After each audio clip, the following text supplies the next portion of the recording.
Hey guys, Joe here, and here I am to talk to you about the blasters, or just the blaster weapon. Now personally, I don't really love the blaster. I think it is a okay weapon. It can be decent, but definitely not one of the best weapons in the game. But by saying that, it still is a really good weapon in its own meaning. It's just a little bit different and kind of hard to get used to, but let's try to get over this. So first off, this one, why I think this one's personally just not very good is because it has a very low range and very low fire rate, but the impact is pretty high, so pretty much it'll do a lot of damage to the opponent.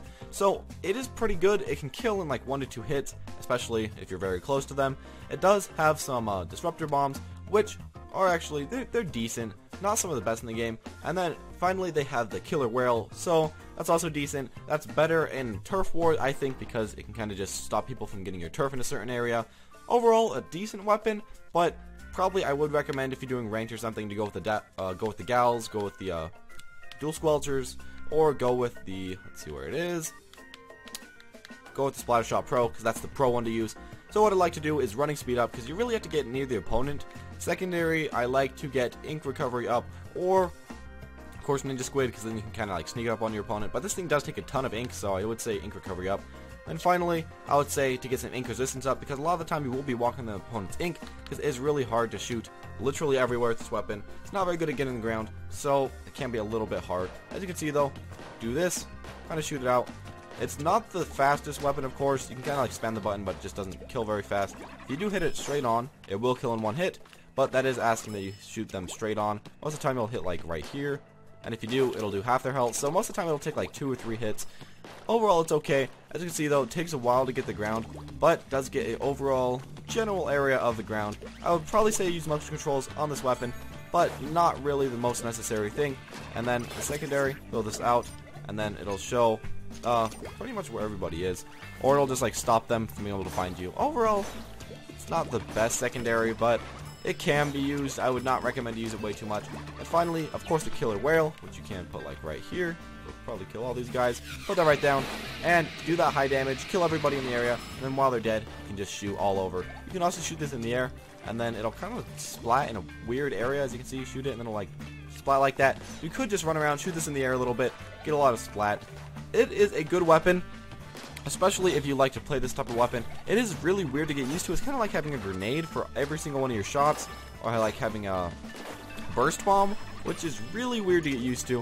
It has an okay amount of like ink that it can shoot, or okay amount of shots, but I still do like the ink recovery just because, as you can see, it takes it a little bit, but a lot of times you'll just want to come up quickly, shoot again, go down, quickly, shoot again. So yeah, that's my take on this weapon, but let me go into a game trying to show you kind of how to use it. I will be doing it in a turf war, but let's get this started. Okay.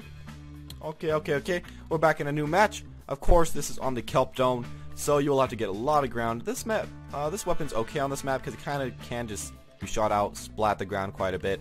Still doesn't get the ground the fastest though, so probably not the best weapon to use on this map. It is okay. Nice thing about this weapon though is that you can kind of just shoot above a control point, and it'll like almost capture it just by 1 shot, maybe 1 or 2 shots because how big the explosion at the end is. But you have to make sure that you don't shoot at the ground, because if you shoot at the ground it just doesn't explode quite as big. Now I have already gotten the killer whale though. This weapon is not very, it's good at killing if you're really close, but it's really hard to get close because it's hard to shoot the ground. So it's kind of weird. It's in a weird spot. Probably one of the worst weapons in the game, sorry to say, but it can be used. It can be used definitely. Just really hard to use. Very kind of slow weapon.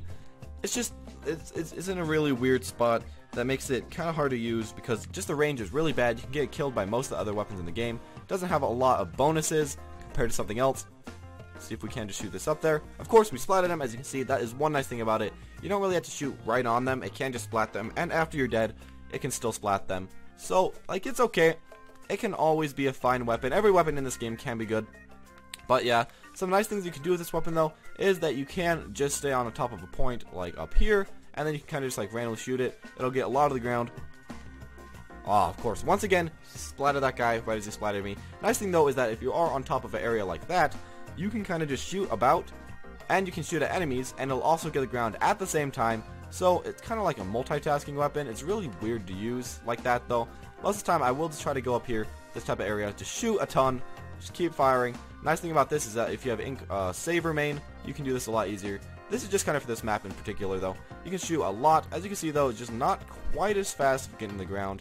Just not. This thing is kind of just like not quite as good at a lot of things. The Luna Blaster is probably a little bit better, to be honest. But if you do really want to play this weapon, if you do really want to play the blaster, that's all fine. It is just not very good at getting the ground, which can be a little bit hard. But of course, in a turf war, or not in a turf war, in a ranked mode, it can be okay. Let's just keep shooting, though. That's kind of the main point of this weapon. You just kind of just want to always be shooting. You can pretty much just spam the shoot button. You can't hold it, which is a little bit annoying. I think, yeah, you can't hold it. I wish that you could, but oh, actually, you can't hold it. Never mind. Never mind. I was thinking about the whole time. So you can hold it, but it does make you move really slow if you hold it. So I would recommend that you just press it. But yeah, I guess you can't hold it. I did not even know that. So you can just hold the button, kind of fire. Would recommend that you go underneath the ground a lot, though. Shoot it, go underneath. Shoot it, go underneath, and that'll get you a lot of ink and kind of like animation cancel, if you will. As you see, though, can't really do way too much if anybody gets in your face. If you've already shot a bullet and then somebody starts to attack you, you really can't do anything. Once you shoot that first shot, you have to wait for a long cooldown. So it's an okay weapon. I hope you guys enjoy, learn something. Thank you guys for watching, and I'll see you all next time.